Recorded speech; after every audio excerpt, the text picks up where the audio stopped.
Mixing it up today. Welcome, everyone, to Full Press Hockey Weekly. It is Tuesday, February 8th, 2022. We're back from the All-Star break. Well, we're not back from the All-Star break. We didn't take one. But the league is back from the All-Star break. We got a lot of hockey to talk about. Mike Straw, Jim Biringer, Chris Wassel here with you, as always, every Tuesday night at 8 p.m. on twitter.com/fullpressnhl, twitch.tv/fullpresscoverage, youtube.com full press coverage, facebook.com/full press NHL, and wherever else you get your shows. Guys, how did you enjoy the All-Star break before we get into the rundown of tonight? I enjoyed it thoroughly. I didn't watch the game. I watched the skills competition. I thought it was entertaining. I still don't know how Trevor Zegras didn't win the breakaway contest, but I know John Hamm's got, it's Vegas, so everything's rigged when it comes to boxing and stuff. So I guess they were on point with that. Oh, no. So, I don't know. Yeah, no, it was a good break. I enjoyed it. Chris, what about you? It's like Jack Hughes got robbed of the MVP and then got COVID for his troubles. Well, that's what he gets for going to an All-Star game. Hey, I'm just saying I want Claude Giroux to be suspended because I swear he had COVID. That's what I'm going with. It's the only sensible theory in all of this because it wasn't Quinn Hughes, that's for sure, because Quinn Hughes was not there. No. Although ironically, also in COVID protocol. Go figure. But all joking aside, it was, it was a lot of fun. It was nice to actually relax, enjoy things. And then I won't lie, on Sunday, I did something completely different. I did not watch an ounce of hockey at all. I actually went to my godson's birthday party. And what did the adults do at a 5-year-old's birthday party? Talk politics. No, we drink. We drink Lots of Portuguese alcohol and get really freaking wasted. I watched some of the skills competition with my son. He loved it. He absolutely loved it. The presentation sucked from the in-arena presentation. Just the whole thing is it's just so cheesy. And obviously I've had my thoughts on All-Star games. I think they're jokes. Whole All-Star events, I think, are absolute jokes. I will say the league did embrace Vegas, and Vegas embraced the league. And I wouldn't have a problem if they decided, like when the NFL was always going to Hawaii or something, to just permanently have the All-Star game there because it was cool like that. Yeah, there's no way the other 31 owners would allow that one. I mean, I don't know. I mean, they did well, money-wise. I mean, everybody wants to go to Vegas or you go to Florida or Nashville. The hopping places because for a fact that, first of all, the All-Star game hasn't been north of the border in a long time. And second of all, I'd rather go to Vegas or Nashville than Calgary. Mm-hmm. Especially in the dead of winter. Yeah. Yeah, it makes sense. It's just one of those things, again, I just wish would go away, never to return. But you know what? I'm happy. Speaking of returns, there's a certain player that we're going to talk about that's close to returning, and his name's Jack Eichel, a player that might be out. Probably not, but who knows? Can the Leafs survive? Auston Matthews, our post-All-Star game predictions, and we're going to talk some Olympic hockey. But first things first. Jack Eichel cleared to return to contact at practice. First full day of contact he's had since March, when he was still a member of the Buffalo Sabres. Ooh. It hurts. The more he gets closer, the more it hurts. He has not played since March 21st or March 18th, 2021, beg pardon. And he is getting closer and closer to that great return and that debut in Vegas. And Chris, I'll start with you. Vegas has been playing well. They're right where people expected them to be. Maybe not as far away at the top as people expect them to be right by now or at this point, with how Anaheim and LA have been surprising everybody. But when Jack Eichel returns, what difference do you think this makes for Vegas at this point? Well, let's put it this way: it makes them ridiculously good offensively. Um, it doesn't hurt that you now at Vegas will have a top six that can strike fear into the hearts of anybody at any time. Plus, you're going to have a power play that's improved even more. I mean, look, you won't have to sit there. If you're Vegas, you won't just have like Max Pacioretty to cover at the points anymore, or the half wall. You'll have Eichel roaming around. That's so much fun to deal with if you're in the West. And look, especially, they're in the Pacific Division. They're facing some bottom of the barrel penalty kills. I mean, look, Vancouver's the worst in the league. Um, I could look at a few of those teams in that division. I'm not impressed with their penalty kills at all. And if you're Vegas too, you can ease Eichel into this. You have a great luxury. You don't have to worry about seeding. When you're Vegas, who gives a crap about seeding? You can pretty much, at this point, beat anybody. You proved that you could beat Colorado even. I mean, well, this is a win-win for them totally. Jim, what do you think? I mean, look, I think this is the most anticipated debut or re-debut of a player in a long time. I mean, I'm not going to say Mario level when he came back from retirement and all that stuff, but I mean, you know, everybody wants to see what he does in Vegas. I mean, they paid a hefty price for him, and, he's been skating. He's finally out of that non-contact jersey. The situation is going to be for Vegas is who they're going to move out to get him in there because – obviously Alec Martinez, he's getting closer to returning soon. Maybe they'll figure out a way to be the Tampa Bay Lightning of this year and figure out a way to keep a guy on LTIR till the playoffs and Right. roll him in there. But you know what? I'm interested to see because I agree with Chris.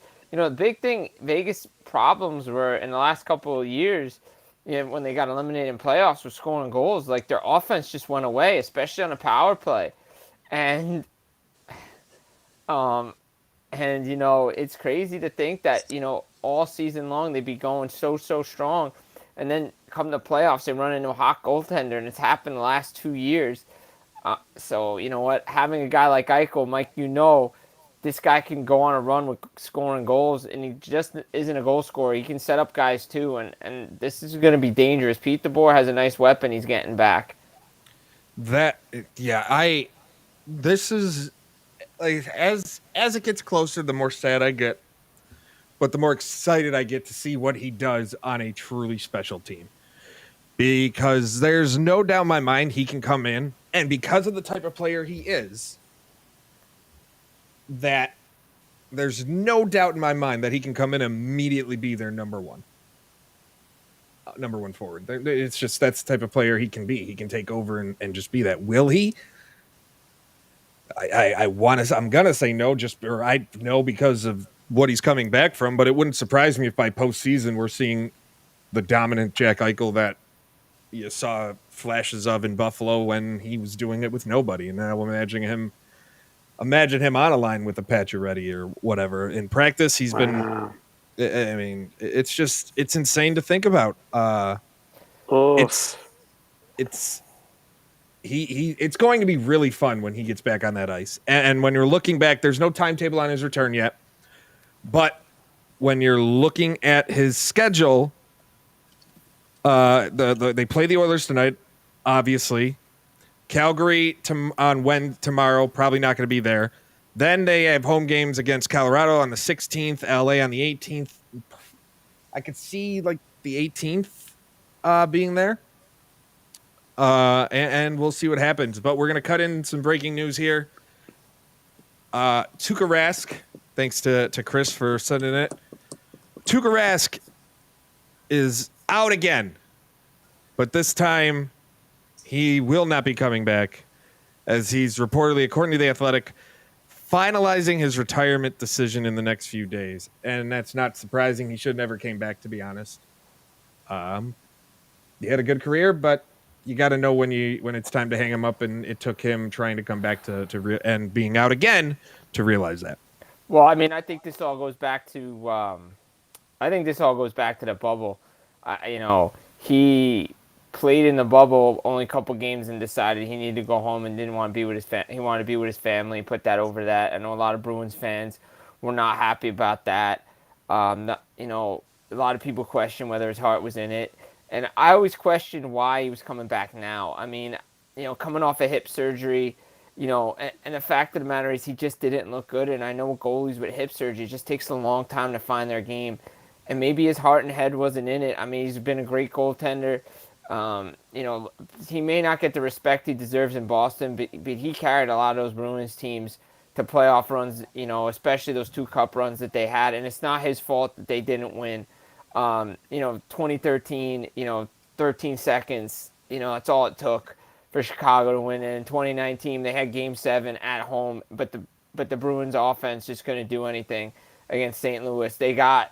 St. Louis played Bruins hockey against them. So, you know, it's crazy to think that Tuukka Rask is going to retire. But you know what? After hip surgery, it's not like they needed him because Swayman and Ullmark were playing well anyway. Yep. Yeah, and the thing that, like, you know, Jim and I even talked about with, like, a good example of this is the Corey Snyder hip surgery. I mean, you know, he probably waited a year too long. And you can make the same argument that Rask probably did as well, just partially because of the bubble and COVID and everything. He thought he could keep playing through it, and he had the surgery, tried to come back. It was clear that he just was not the same goaltender. And you know what? Rather than drag this out, I mean, in a way, you really have to be like, okay, well, you know what? He tried it. He gave it every chance he could, and it didn't work out. But he had a career that 99% of us would be extremely envious of, to say the least. So 100%. 100%. I mean, oh, absolutely. I mean, where do you equate him in the grand scheme of things as far as goaltenders? That's for later. But you know what? Rask didn't get the respect that he probably should have in Boston. That's kind of a matter of fact thing. Then again, which you knew he wasn't when Tim Thomas brings you your first Stanley Cup in God knows how long. It's true. Everything's going to be compared to what Tim Thomas was going to do. And personally, Tuukka was a better goaltender overall through when you compare careers to career. I agree. I 100% agree with that. And if it wasn't for a stupid hit in Game 3 of the Stanley Cup Final and the Vancouver Canucks not deciding to play the hometown kid in Game 6, different that's story. A different series. It's a different series. I mean, even in Game 7, right? Even in Game 7, you still had that feeling that Vancouver could still take that. Like I felt watching that like this is Vancouver series. There was never a time during that series in 11 where I thought this is Boston's to win, as opposed to this is Vancouver's to blow. Yeah, but everything changed on that hit in Game 3, and then it was just all downhill because Luongo couldn't win in Boston, and he was just getting shelled every time in that building. And I was like, why don't you just go to Snyder? Just go. He was playing so well at that time. But again, revisionist history. I mean, look what Boston wins the series. You know, I don't even know if Tim Thomas deserves Conn Smythe, but he gets it anyway. But hey, that's a debate for a different day. But you know what, Rask, heck of a goaltender. If you look at Boston Twitter and the beat writers or whatever, they say always Tuukka's fault. But a lot of the times it wasn't his fault. Yeah, did he give up a weak goal here and there? Sure. But you know what? A lot of goaltenders do. He just had a great career, and it's a shame we didn't get to see him play maybe one more time for his home country. Yeah, I'm not surprised. I wish him all the best, but he'll never be more memorable to me than his temper tantrums in Providence. That is what I will always remember Tuukka Rask for. His temper tantrums that he would throw. Back to topics at hand. We've talked Eichel coming back from an injury. We'll talk one that left last night's 4-3 win over Carolina due to injury. And that's Auston Matthews. Took knee to the head with about less than a minute left in the third. And he remained on the ice for a few minutes before going off. said he felt better today, could ultimately practice tomorrow and not miss any time. But we're going to talk about if he does have to miss time, because head injuries are nothing to mess around with. How much trouble would Toronto be in if he has to miss any extended period? Not saying he does, for everybody listening. We don't know, and it doesn't look like he will. But should something change, and we know you can wake up one day feeling fine, and the next day with a head injury feel like absolute death is ready to take you. How difficult would it be for Toronto without their best player? I mean, if the best goal scorer for sure, it'd be tough for them. I mean, look, they were able to survive time without Marner and Tavares. I mean, last year you could clearly see in the playoffs not having John Tavares was an issue for that team, even though they were up 3-1 in that series against Montreal. When it mattered most, they didn't have the goals. I think not having Matthews in the lineup right now would definitely hurt them if going forward. I mean, just what he brings to the intangibles, not only his goal scoring, but his vision and the power play would take a step back as well. And that top line, his chemistry with Bunting and that line. I mean, there's a reason why they went out and got him. Something's clicking on that top line right now with those players, and it'd just be tough for Toronto. Obviously, they do have the firepower, and you clearly see in Colorado guys are stepping up. So maybe a guy like Nylander fills the role where Matthews was, and he takes off even more because that's what Kadri did with McKinnon out. Yeah, and Kadri continues to light it up for Colorado and put on an impressive season. But do you think, Chris, this is I'll direct this to you. If he had to miss time, what is how much do you think that impacts a player like maybe a Mitch Marner? Like he's been very up and down this year. Do you think that might give him, because he'd be relied on heavily more so than usual? Do you think that's something that could light a fire under him and get him back to what Toronto needs him to be down the stretch? Okay, I just got to throw this in there just because it was fun. Didn't Marner recently just have basically a stretch where he had I'll dare say this, a Connor McDavid-esque 19? Yeah, as a matter of fact, 19 points in his last 8 games, guys, including, let's see, in the last 3 alone, he has 10 points. He has multiple point games in his last 5. Mind you, this is a Toronto team that has 5 players hovering a point per game. Oh, it's crazy. They are an offensive juggernaut. Let's be real here. And if they weren't in a division with Tampa Bay and Florida, they would be getting talked about more. But you have to worry about Tampa Bay, Florida, because Jonathan Huberdeau, who doesn't get enough respect, put respect on his name. I'm going to say this until he wins the Hart. That's basically what's going to happen every week. I find a way to get it all the way back to Huberdeau. But I'll get it back. I'll get it back to McKinnon then, because the dude deserves 2 Hart trophies that he didn't get. Putting up with just for putting up with Colorado. I don't care. You do what Huberdeau's doing in Florida of all places.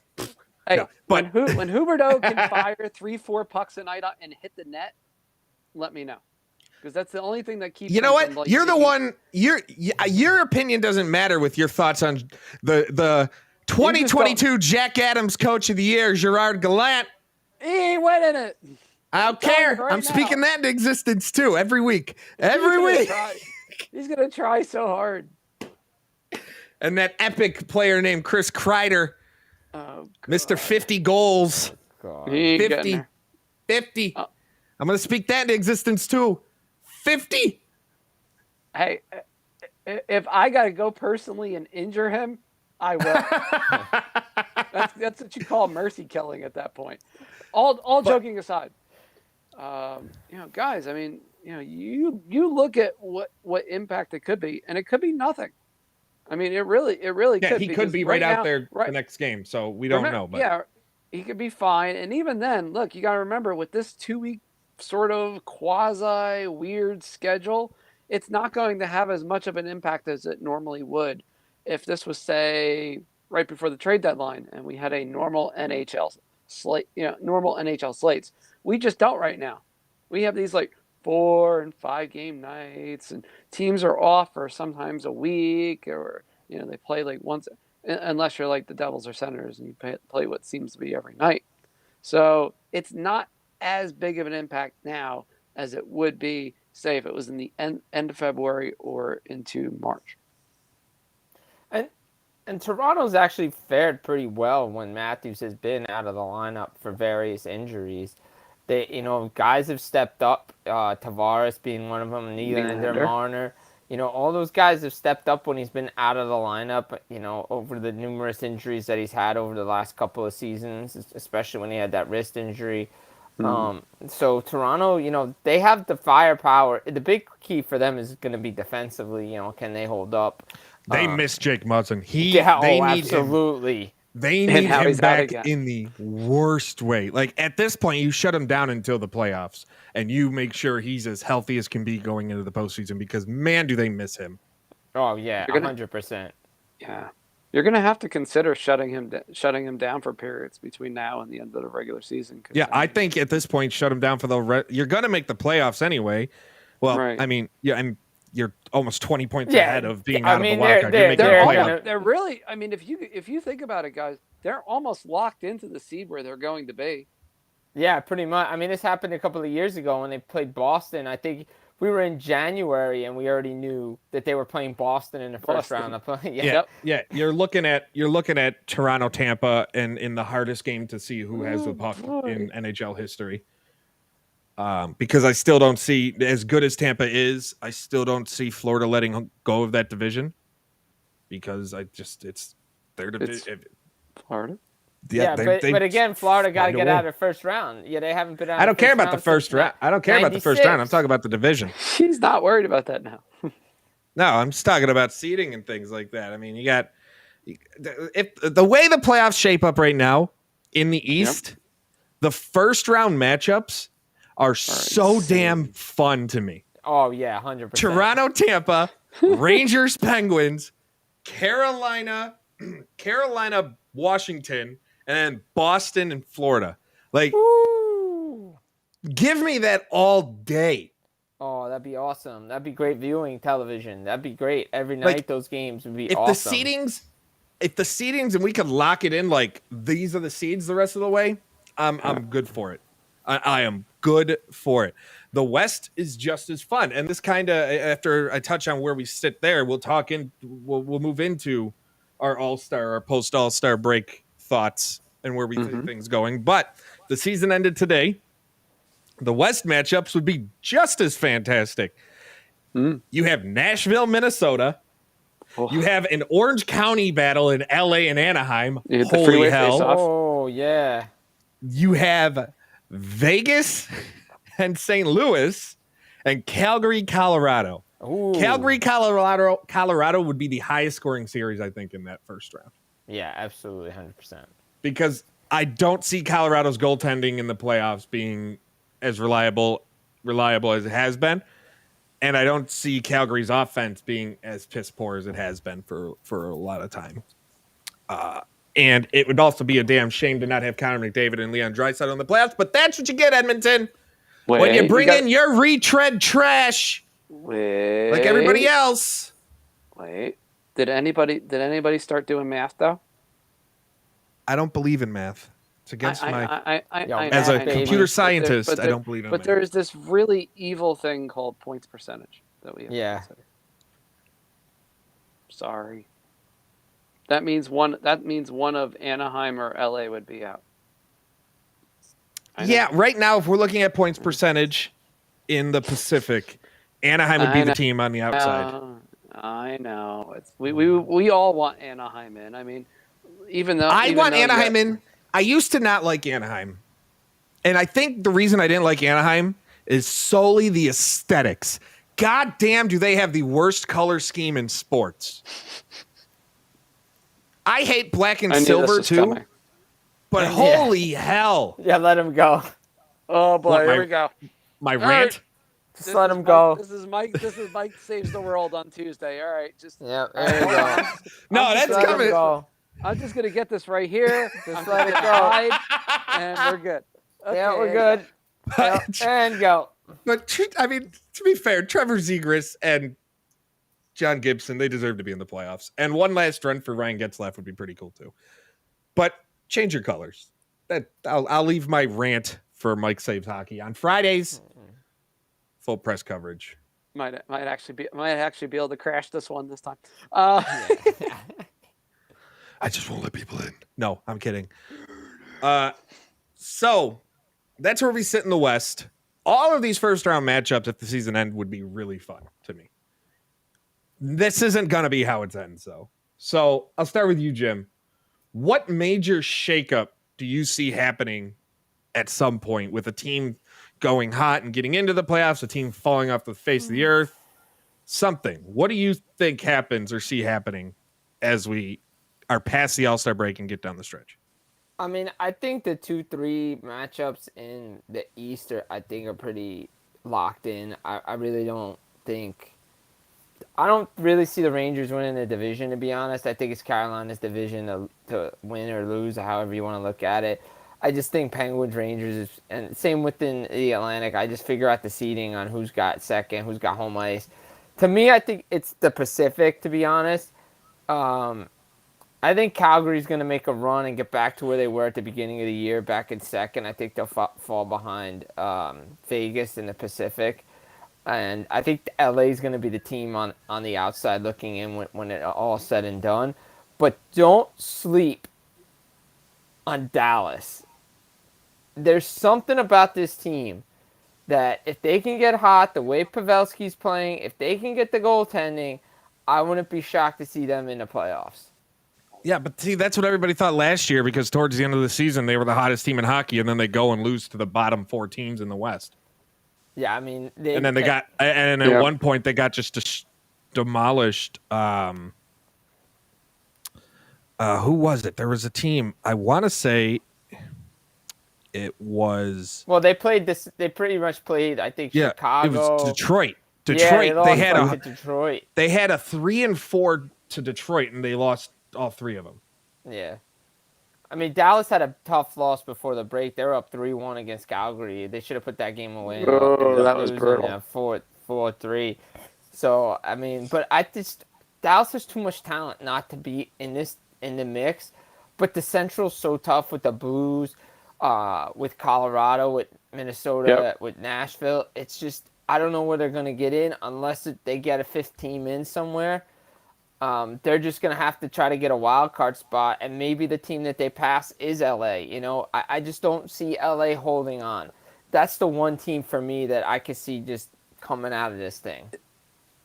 Isn't it weird though that LA has gotten this far and then just kind of held on that very same way that we've been talking about all season so far? It's really weird.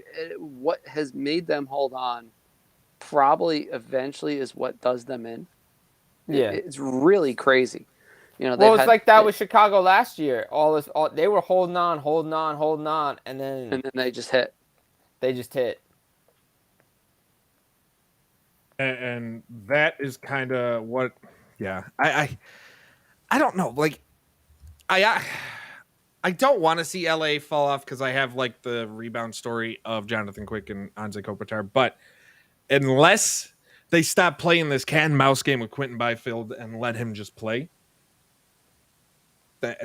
Though they are one team that I could see making a deal. I do see Rob Blake making a deal to try and get this team at least into the playoffs.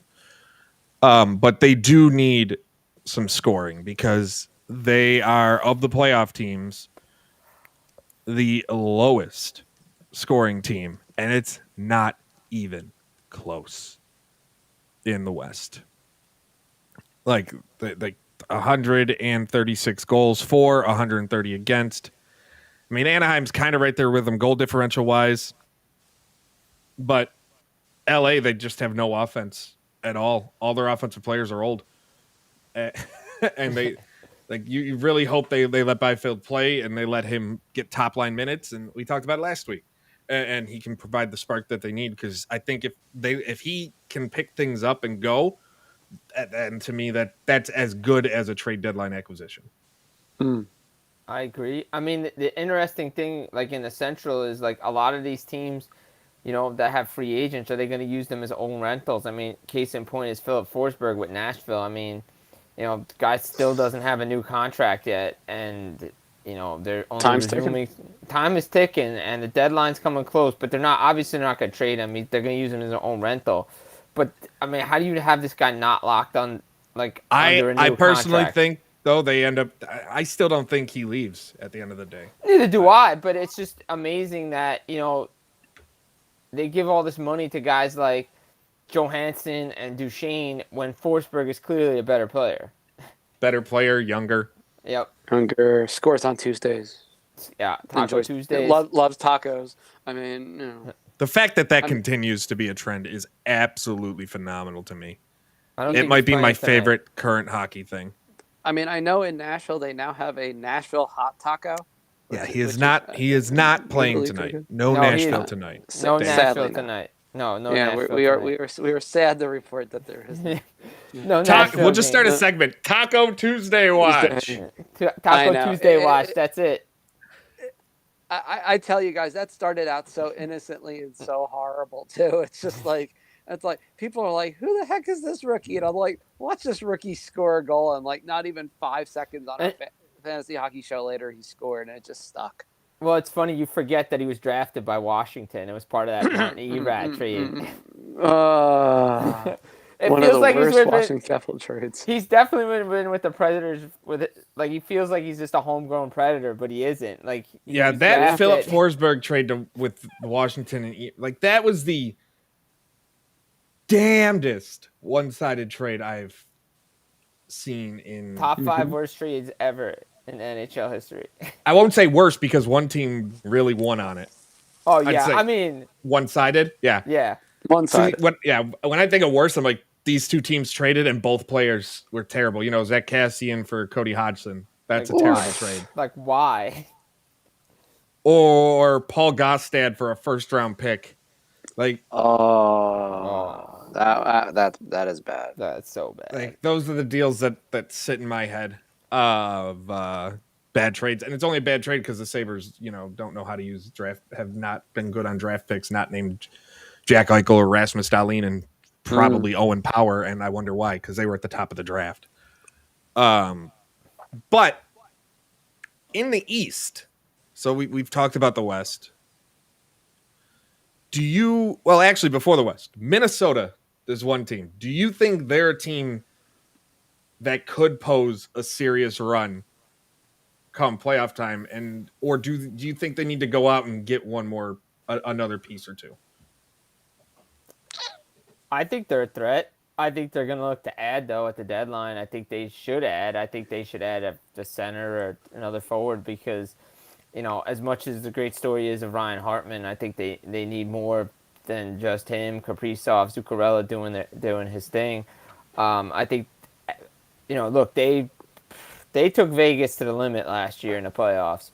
This team can play with anybody in that division, and they can play with the best of them in the West. This team is really good. And I know they haven't made a conference final since the Andrew Brunette days. Am I 2003? The infamous 2003 year that nobody ever wants.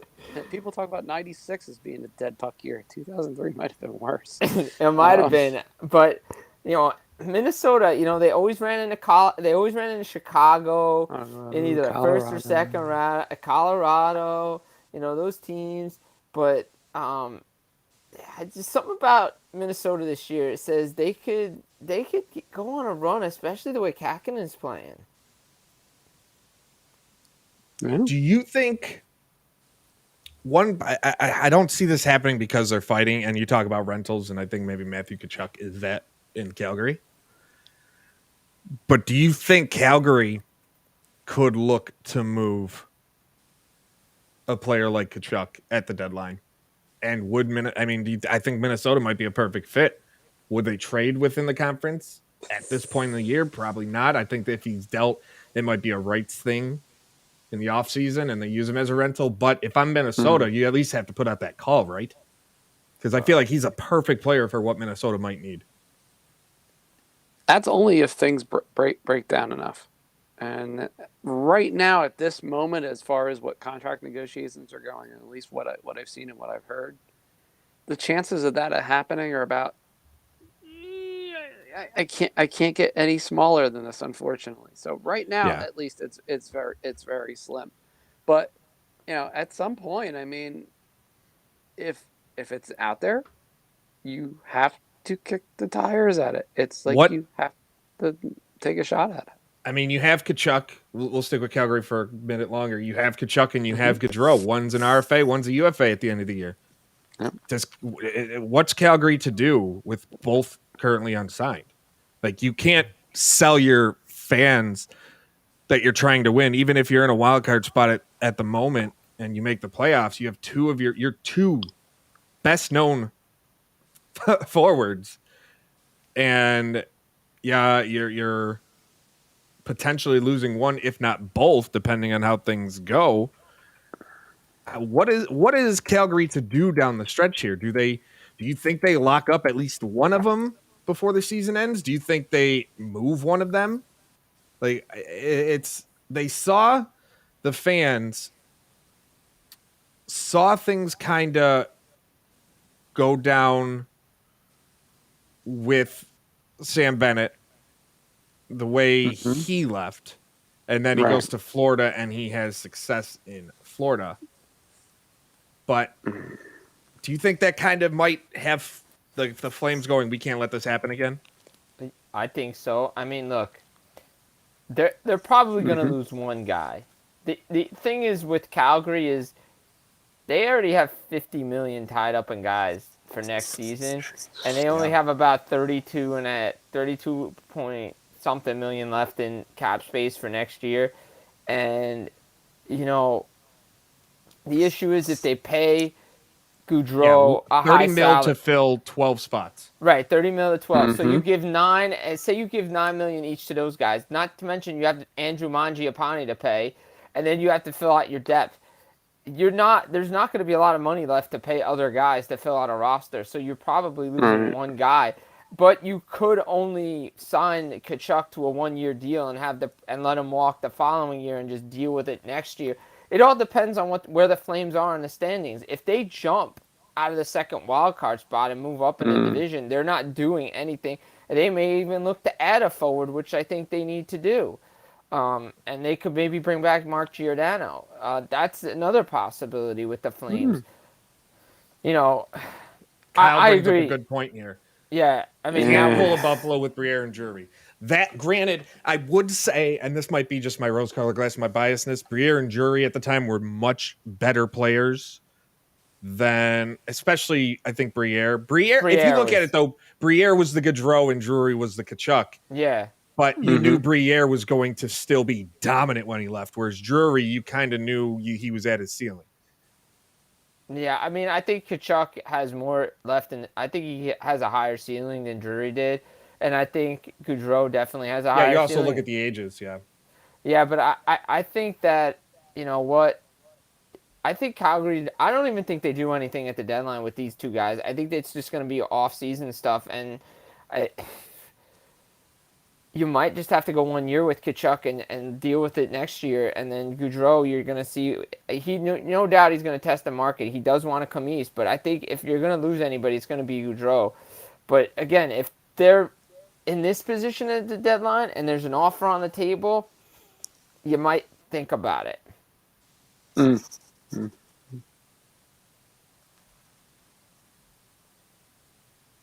didn't do it. Mike muted himself again, people. Yeah. He muted his own rant. Yeah, he did. It's great. We're taking over. We are now controlling the horizontal. We are now controlling the vertical. Yes, we now own the show. We've taken over Full Press Hockey here on Tuesday. Yeah, apparently I was muted. Great. Yeah, you were definitely muted. No one even knew what I said, huh? Nope. Oh, wait. Whoa. What was I going on about? I want to see if you guys can guess. That was tough. I was trying to lip read, but then Ian jumped into the chat, and I lost all sorts of focus. Yeah. It is a good point, though. He does have a good point. Wait. Okay, we have to answer this. Who day? What? There you go. That's it. Who dey? But I was going off people in Philly are automatically probably going to go, Goudreau's coming there. Gaudreau ain't going to Philly. Let's be real. That team is about to be blown up and go through a massive rebuild. He ain't going to sign up for that at 28 years old with his biggest contract to date coming up. Even if home is just across the river. Yeah, No. even if it's It New doesn't Jersey. matter. It doesn't matter. He's already said it in so many words. It's like he's not going to a team that's blowing things up. That's why his best option is to stay in Calgary or go to another contending team someplace that could use his services, and it may be out west. I think he's going to go to Arizona and play in front of 5,000 people No, tonight. he That's is what not. he's going to do. No, No. he There is not. no kegger. Oh, by the No. way, a shout out to our boy Adam Proto, who was on TSN Radio. He also agrees with us that the Coyote situation is embarrassing. So 100%. If you don't think it's embarrassing, then you just haven't been paying attention enough. exactly. So we've talked about the West, the East. Chris, I'll start with you on this one. What team do you think? What do you think is going to happen as far as maybe a team falling off or a team kind of? Yeah, and if you say the Rangers, I'm kicking you because I already know where you're going. But I would not say. How did the Rangers get involved in this? What team? Not the Rangers. They're not winning the division, but okay. Oh no, they're not winning the division. Carolina's winning that division, unless they fall off, and if not, it's Pittsburgh. It's the old for better or for worse that Carolina's going to win that thing. I think that's their albatross, and they're going to stick with it. I think it's at their detriment as well, because you're seeing it tonight. They're getting absolutely kidney punched by Ottawa. But they just played last night. I mean, So did Ottawa. Yeah, but So did Ottawa, game. though. Yeah, but that game against New Jersey was nothing. The game against Toronto was more important. A game is a game is a game. No. Yeah, but all you need to know about last night was this. The Devils gave up a second goal in 9 seconds. Okay, now it's not so much that they gave up 2 goals in 9 seconds. That second goal was somehow off a face-off and an odd man rush. At center ice. That was off. At center ice. Yeah. A center ice odd man rush for a second goal. And now they're beating up Montreal tonight 5-1. Well, Montreal is Montreal. Yeah, exactly. I mean, if they didn't win this game, then they should just fold and move someplace. Again. Again, yeah. All right, so the one team that's going to fall. The problem with the East is this, guys. There's no other good team to come up and take the spot. Exactly. If you think about, all right, as of today, and of course this could change. The quote unquote 9th place team in theory, which is the New York Islanders, according to what most people are thinking as far as odds, had a 5.4% chance of making the playoffs. Yeah, it's not good. And to be fair, like even though they've played 8 less games than Detroit, they still have a lower winning percentage or point percentage. So it's, I mean, not by much, by 0.002, but it's still like it's right there. I'm pretty. This is the clearest where we know the 8 East teams that we're gonna know that in some time, as far as it being early in the season or early enough in the season. It's just now they're playing for seeding. I could see, to be honest, Boston falling off because I don't trust their goaltending. I don't trust their goaltending at all. But they're the only team I see that could fall, but they won't. Well, I could say the same thing about Washington too. I could see them falling. Do I trust their goaltending? No. No, but 13 points is a large way to fall. 8 points, not so much. Yeah, but I just don't think Detroit has enough to pass Boston. Yeah, it's like the old. Do they have enough in the tank? And both the Islanders and the Red Wings have not really shown that sort of they can get enough oomph to get into hot. To get into that, say 8 to 10 over 500 that you probably almost absolutely have to be to make the playoffs. Yeah, and then there's Columbus that's just there. Somehow just there. They're not good. They're not bad. They're just there. They're just there. I mean, they're just there. Do I see them? No. I honestly, personally, this is not a playoff team, but I don't see them being this type of team long. I see them being a team that comes right back in the next year or so when we're talking about them. It is towards trying to fight for positioning in the Met. But the East is as easy to predict as ever as far as like what teams are going to be in. I mean, the thing is with the Atlantic is everything is like if the Senators are going to play like this every night and like play this hard and play this way, and Matt Murray's going to play like he's been playing, they're going to be a tough out for a lot of teams in that division. Especially like a team like Detroit or Boston, because, you know, that could make or break. That kind of game can make or break whether or not they make the playoffs. But I agree. I just don't think Boston is going to falter. I mean, I love the fact they put Eric Holla at second line center. Like, I just love this move. I can't tell you how much I love this move, because they needed a second line center more than they needed Tuukka Rask coming back. Like, I believe in that goaltending of Swayman and Ullmark. I really think it was fine. They didn't need Rask back.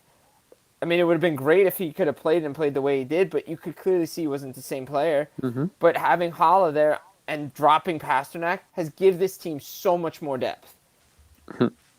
Which is weird to think about, to be honest. Really weird when it comes to Pasta.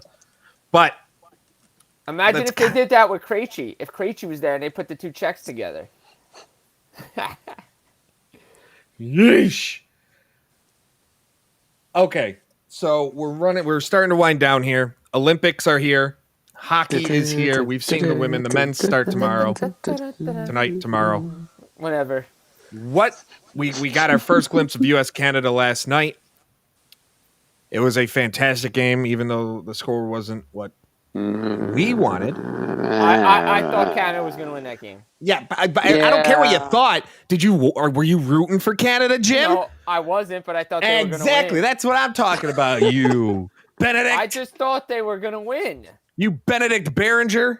No. What? Look, I personally think Canada has a better team than Team USA does. I think USA's coaching is what does them in. Yes, I agree.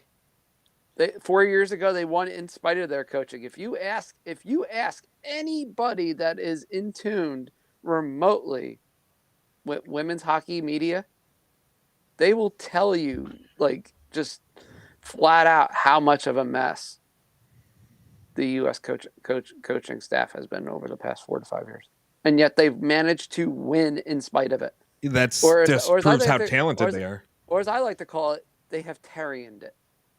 Yeah. Kyle wants to know how can you not root for Canada? Easily. We're from the United States. I live closer to Canada than anybody who doesn't live in Canada, and I still won't root for Canada. Though I do consider myself Southern Canadian, just because of the fact that if I walk outside and go 5.5 minutes down the road, I can see Canada.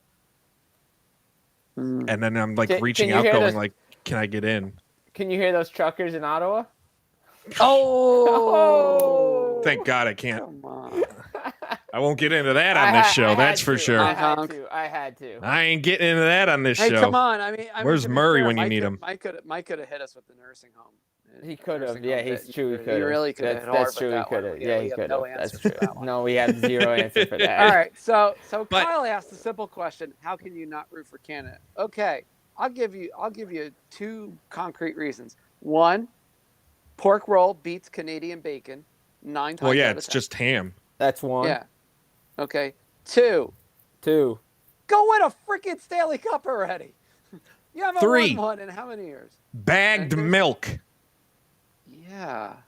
It's weird, man. It's weird. Also, I mean, they beat Team USA 4 straight years for the gold medal. 3 straight. No, years? U.S. is defending. No, I'm saying, but they beat them 3 straight years in the gold medal game at the prior Olympics. 2002, 2010, 2014, and then we won in 2018. Yeah, remember the post? Yeah. Yeah. I don't care about the 3 straight, though. That was so long ago, it doesn't matter. But a lot of these players are still on that team. Yeah. You know what's been surprising, though? China has been surprising to watch.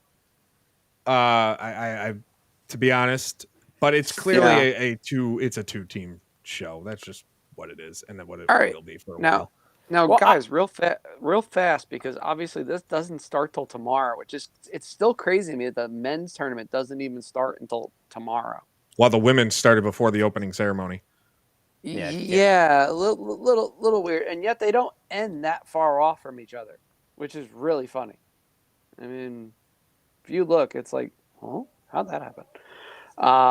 But okay, obviously, Russia and COVID is always going to be a question. Yeah, is Russia still the preemptive favorite, even with everything that's going on?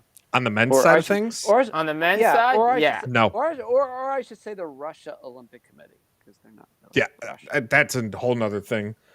But no, I don't think they are. Who you got as a favorite? After what I was just bitching about, I think it's Canada. Oh, the goaltending. The goaltending. I don't care. Goaltending, man. The goaltending, man. I don't care. God. I think it's Canada. Do I? You know, goaltending. You know, Canada has like ghosts of World Juniors past on that team. Yo, Devin Levi. They got future Sabres star Levy. Oh no. I thought his name was Devin Levi. Levy. I call him Levy because Levy, okay. Because when the levee breaks. You exactly understand why. I'm so happy because it's there. It's strong at times, but once it breaks, it's over. Damn it! You know that song's gonna be in my head now. For the next rest of the week. I mean, okay, yeah, Canada. It's weird saying Josh Hosang's an Olympian. Eric Stahl's an Olympian again. Yeah. That's not as weird. No, but again. The fact that he's there again. Yeah. But I don't know. Russia, to me, will get in their own way, and they will not even make it to the gold medal game. That's kind of why I think what I think. The thing is, I could see a country like Finland. Like they're always tough outs. Finland and Sweden are just as dangerous as anybody, too. And the Czechs are always there, too. It's just Czechia. Russia on paper, you should automatically look at that roster and just think, yes, these guys are going to win. But Russia notoriously gets in their own way in one way, shape, or form. Except for 4 years ago. Yep. Except they almost got in their own way because they almost lost to Germany. Well, you know, Germany. It's Germany. It's Germany. But they found a way to win. They did. I think Russia's a favorite in the men's side, though. Very slight, though. Very slight favorite. I think Finland is a team you're going to want to. I agree with you, Mike. I think that's a team you're going to want to watch out for. That's a sleeper team. That's a sleeper team. I think, you know what? I don't think they're going to medal, but I think they're going to put a better effort up this year than they did 4 years ago. I think Team USA has got. I'm not going to say they're going to medal or anything, but I think they're going to be a tougher out than people think they're going to be, especially with the... Go on, sorry. Just because of the talent that they have on the team, especially guys that have won on the international stage, even it's at the World Junior level. A lot of these guys had their World Juniors cut short this year, and they want to show what they can do on an international stage. So I would look to Team USA. I hope they do well because, you know, the men's team deserves a little bit. They need to do something. I am really excited to see Matty Beniers on the Olympic stage on that ice. Just go to town. I am so excited because I still don't like it's this past draft when we did the live stream for the draft. It's just weird not seeing any of these players in the NHL. But if you're Seattle and if you're a Seattle fan and you're just miserable about this first season and he's going to be exciting to watch. You're going to want to watch him play because that's what your future holds, provided you dump that dumpster fire of a coach, Dave Haxtell, and you get someone who won't ruin him in his ELC. Because if not, Beniers isn't even signing past his ELC with you, or he just doesn't show up. Or he just decides not to go to Seattle. Yeah, but, I mean, if you're Team USA, you open up Thursday night against China. Or Thursday morning. That should be a win. I don't. Your first game's against China. It is the perfect warm-up game for you if you're Team USA. This is a game they should win by multiple goals, like 4 or 5 goals easily. Like if not more. Yeah. But for some reason the spread is just hold on. Hold on. What's the spread? The puck line is -2.5. Oh, come on. Wait. All right, this is bad enough during the win. Remember? All right. Jim will probably back me up on this. Yeah. Canada was only favored by 2.5 in their opening game. Against Switzerland? They won by 10. Yeah. I mean, against Switzerland, I think U.S. the US women is favored by 1.5 or something like insanely low, and it's like me and Jim were talking about it. We're both just like, huh? Like, I remember. Come on. I put money down on U.S. Switzerland the other night for first period money line or first period puck line. Yep. First period puck line was -0.5. -0.5 for US. US. I believe it. I believe it. -110. I put everything I had in my one account on that. And I'm like, and it's 5-0 after one. And I'm like, yeah. Can I get more for each goal above that? Like, shit, yeah, seriously. I should be telling you the lines at this point. Oh, yeah. But yeah, USA, like, they're going to be a tough out. The China game is a great first step. Then they got Canada and then Germany. Germany's going to be tough too. Granted, they don't have Draisaitl, so they're not going to be as tough. But yeah, but they still. I mean, was he playing on the team 4 years ago? No. He was in the NHL. But is Marco Sturm coaching this team again? I believe so. Hold on a second. Because if he is, I think they have a fighting chance to do what they did 4 years ago. I miss Marco Sturm, period. Because he's the reason why they got there. Even though he didn't touch the ice once, his coaching style was really good for the German team. Yeah, I mean, they took silver. And I mean, he's not. He's not, but they do have 3 new additions of former NHLers. They have Corbinian Holzer. Corbinian Holzer, yep. Yep, Corbinian. Tom Kuhnackel and Tobias Reeder. I mean, those aren't bad players. No, Reeder, I think, will step up and be what they need for that team, and they're going to be another tough out. It's just going to be really tough. Like that group is still, to me, US and Canada, because US has Beniers, and then they got Jake Sanderson, who is going to be really good. Canada, did even he with finally their make goaltending, it to China, by the way? Are they allowed in China? Getting closer to my goal. But I think it's easier to say who won't be winning it this year, and that's Denmark or China. Yeah. Well, that's a good observation. That's a great observation. But you know who is winning? We are. Whenever you tune in to Full Press Hockey Weekly here on Twitter.com/FullPressNHL, YouTube.com Full Press Coverage, Twitch.tv Full Press Coverage, Facebook.com Full Press NHL. It's just a fantastic time whenever you guys join us. But we are out of time for tonight. You could follow Chris at Chris Wassel DFS, Jim at Jim Biringer, me at Mike Straw Media. We got back. NHL is back. We have a lot of hockey. Enjoy the week of hockey. We will see you next Tuesday night for Full Press Hockey Weekly here, wherever you get your live shows.